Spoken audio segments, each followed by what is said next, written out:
Well, it's the big day in Karnataka. It's the big test for the Modi-Shah, a big wave to find out if it can actually test ground in the south of India. Remember, the BJP has always been considered a North Indian party. They've made headway right now in the east, in the northeast. But can they do a similar thing in the south of India? The visuals you're looking at right now, viewers, are of celebrations that seem to have begun in Mangalore. And these are Congress workers in Mangalore who've begun celebrating again. One wonders if, they've sort of jumped the gun, or are these mind games that they're playing with the opposition? But they seem to have already gotten started. Let me bring you my guests at this time of the day. China NC with the BJP, Mr. Siddharth Bhatia, founding editor of The Wire, joins me in the studio. Vinay Tiwari, senior consulting editor here with Mirror Now in the studio as well. Mandar Fanse and Amita Balchandra on the ground in Bangalore. Good morning, everyone, and thank you for joining us. Siddharth Bhatia, I'm going to start with you. Big contest. But what's your response to people already celebrating? You said mind games, especially since that area is a BJP stronghold. Yes. Actually. So it's just to boost morale of the workers. I'm not even sure many must have turned out. But it's a kind of a visual, the optics of it all to show that yes, we are going to be the eventual victors. So it's a way to kind of spread confidence among workers. Well, we've had very different exit polls. 3 went this way, 2 went that way. One exit poll actually rolled back its verdict and changed its verdict as well. From where you're looking at it, what are you expecting? So this hung assembly has become a kind of mantra in the last few days, as you've seen, with all the, except for one which said 107 for the Congress, 110 or something. Everyone else has said, some less, some more, but basically hung. And everyone has now come around to the view that it's the JDS which is going to be the kingmaker. Exit polls have had a remarkable history of going horribly wrong. Yes. So I would not go by that. Pundits, television stations, analysts have a horrible tendency of going wrong. At this moment, I would say it's best to wait. However, I would say that the BJP has put up a excellent fight towards the end, especially. They've really gone, they started with handicaps. The Congress, despite being incumbent, had some strengths, but it's now become a really tough contest. Well, it is a really tough contest. Let me take you across to Bangalore, where our reporters are standing by. Mandar Fanse, Mandar, we were just talking about the fact that the Congress led a delegation to the Election Commission early this morning to talk about their concerns about errors. Would you take our viewers through that the letter that's come out and what that delegation wanted, please? I mean, the way the delegation is now urging for, on official note, especially from the working committee and the Congress state head, that shows the kind of some disturbance within the echelons of the Congress, because they don't want to keep any other reason unturned, basically, when it comes to possible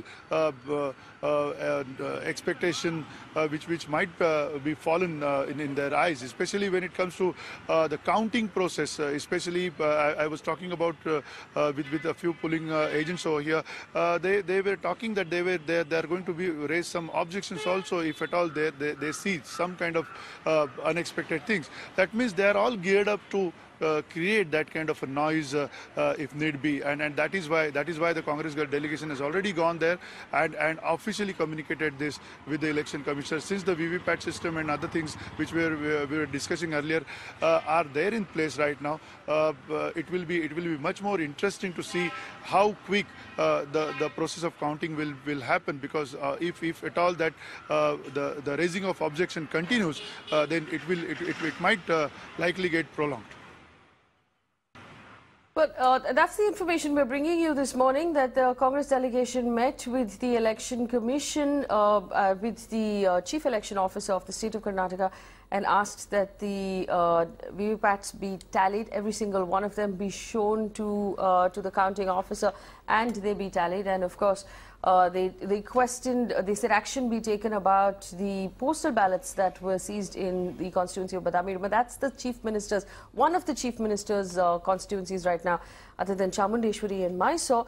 The Election Commission has clarified that those were not postal ballots, those were in fact brochures, information brochures. But like we were talking about before we went into break, there have been some concerns, and there's always that voice that says that the EVMs are either malfunctioning or they're being tampered with on some level. Well, I mean, I think thank God for the clarification, because one, there was a big enough worry when the voter IDs were found. Yes. If they were actually this case, if this was actually postal ballots, it would have been far more worrying, because as I said, postal ballots being found means this was a post-voting fraud and not a pre-voting fraud, which was there in the other case. So thank God they've at least ruled that out. So it means that that has not happened.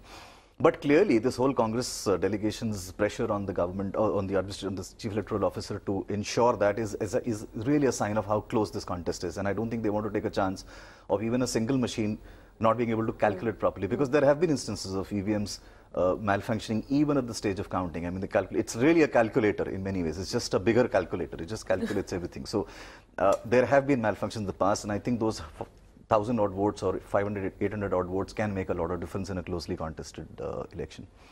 But I want to bring in Shaina NC at this point with the BJP. Shaina, is the BJP positive, because visuals already coming in from some parts of Karnataka that members of the Congress have begun celebrating?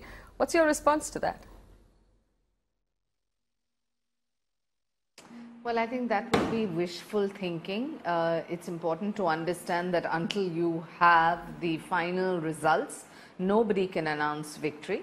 Not us, not them. But it is definitely coming to what Siddharthji said, and he said that, about exit polls being wrong. I would only want to say, if 5 out of 6 exit polls give the lead and the maximum to the BJP, there's obviously something going amiss if it turns out opposite. However, I want to tell you also, Faye, that people on the ground are fed up with the Siddaramaia's style of functioning, not responding to law and order situations, whether it's a child who was raped in school or whether it's his own cabinet ministers who have substantiated allegations of severe corruption. So this election was not just about agrarian crisis and the plight of the farmers in Karnataka, which is known to one and all, or the law and order situation or corruption, but more importantly, a mandate for the South to accept the leadership of Prime Minister Modi as the most charismatic, hardworking, sincere, honest Prime Minister we have ever seen. So in that respect, I clearly believe that this will be a mandate of sorts. And for those who constantly try to pitch BJP as a North Indian party, we've made it in the Northeast, we've made it in Assam, we've made it in Jammu Kashmir, we've made it in Haryana and Maharashtra, which were Congress strongholds.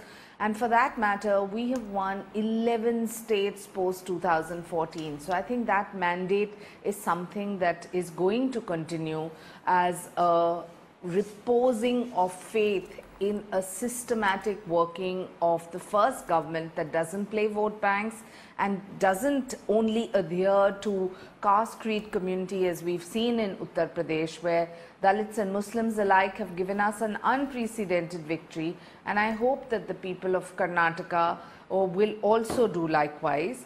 Even if it's not 100% mandate, I'm sure that we will definitely be the single largest party in a position to form the government. All right, so do you want to respond to that?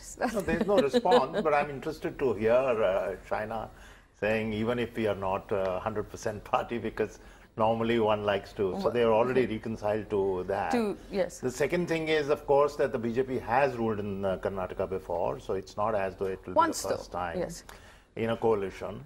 Also, many of these victories, just to kind of nuance the argument, many of these victories in the last few years, for example, Goa or Meghalaya or whatever, have come in a slightly strange circumstances.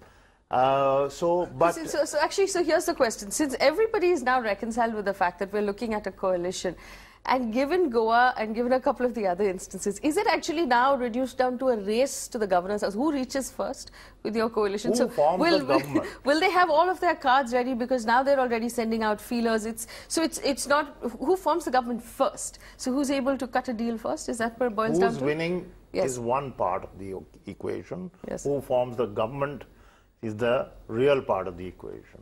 Vinay? Look, I mean, So in Goa, the Congress turned around and said, this is not how it's done. It's not a race to the governor's house. well, that's being politically naive. I mean, look, in politics, a party will do anything to get power, and they should be prepared for that. I mean, it's not as if they don't know how politics is played. It's just that Congress was slow in sleeping. BJP moved in swiftly in an overnight operation. They managed to do whatever they had to. Also, I think we must understand that, we started off by saying early in the morning, that politics is not about morality at all. That's something only that we journalists tend to think. It's really about winnability. It's about getting power by any means. So very obviously, and BJP has shown to be very nimble-footed. I mean, currently they're ruling a state where they have no MLA. Yes. I mean, there cannot be a bigger example of political nimbleness. I mean, they're obviously more nimble, they're hungrier, and they move quicker. So clearly, if it actually ends up being, I mean, personally, my gut feeling it's not going to be a hung assembly. But in the event that it is, BJP certainly has shown that it moves faster, and the Congress really has to up its game to be able to beat them at that. I'm sure they were booked 5 resorts by now, and I'm sure buses have been arranged. No, but there was some inside information from the Congress camp that also came out saying Siddaramaiah is going to handle it himself this time, and he is also a quick-footed and wily politician. So he's possibly already got his cards. If that happens, that's the smartest thing they can do, because Siddaramaiah has clearly shown that he knows politics better than a lot of the Congress leaders sitting in Delhi. I mean, he clearly knows how to fight elections. He's definitely given a huge challenge to the BJP. He's also set the terms in this election, which BJP is not used to. Usually the BJP sets the terms in every election, but in this case, Siddaramaiah has been setting the terms. Well, I'm tempted, since you said that you don't believe it's going to be a hung I'll tell you why. I'll tell you why. Which way do you think it's going? I'll tell you why. If you observe in the last 15 years or so, there is a definite trend towards people giving decisive. Only 15% in the last 20 years of elections have actually been hung assemblies. 85% of elections in the last 20 years in various states have actually been decisive victories. So I really do believe that Indians voters are moving towards giving slightly more decisive victories than before. Having said that, Karnataka because no one is comfortable with the coalition. You don't believe that it's good for either the state or the people. Yes, and I think because look, everything else is evened out. There is a culture of freebies which every party now believes in. Yes. Every party is promising 25 things. So there is really it's basically one or the other. You really don't have much problem in that sense, right? I mean, if Congress today is giving 10 freebies to the people, BJP will end up giving the same. So which of the two do you think it is? That is something that I wouldn't want to hazard my guess on, but I do believe that it might be a very clear, I mean, not a decisive, but certainly it might not be a hung assembly. Siddharth, from the numbers, obviously, I mean, given one seat where a candidate in Jayanagar passed away, the other one, of course, RR Nagar, which had to be countermanded, we're now with 222 seats, which means that we need to get to about 111, 112. What do you think is that magic point? Is it 95? Is it 100? Is it 105, where the party will start to seem comfortable and where they can make up the remaining with the independents? So normally, there are not too many independents, I think, yes, in Karnataka. But normally what happens is you need to reach somewhere around 85% to really feel that we can manage the rest. Manage can be in various ways.